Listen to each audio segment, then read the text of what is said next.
to this point. She called me. She was like, God told me to tell you that your purpose is to help women.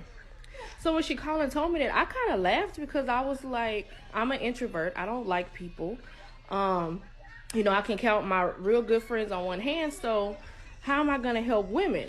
And I think that I had put too much thought into it. As soon as I got a prophecy, I was like, oh my God, what I'm going to do, how I'm going to do it.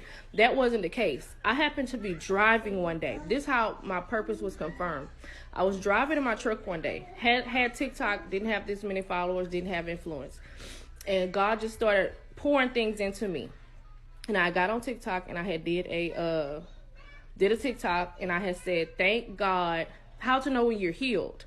And I said, how to know when you're healed is when you can accept that the relationship that tried to ruin you, God took it from you. How to know when, I'm going to have to repost it. I talked about how to know when you're healed and it went viral. And every TikTok I did after that kind of went viral. So that's when that was confirmed. When God gives you prophecy, you always get confirmation somewhere afterwards.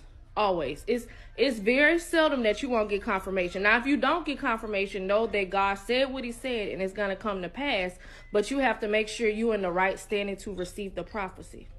So if I was still stuck in certain relationships and going certain places and being around certain people, I would not have been able to know my purpose. See, my misery is my ministry.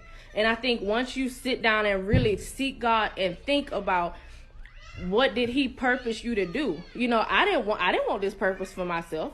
I just wanted to be healthy, me and my family healthy, a little money in the bank, and just have a good life. I didn't know that I went through all the pain of relationships the past decade of my life and, not having great relationships with my parents or just in general or losing people left and right or not knowing who to keep around and who to cut off, that led to this point.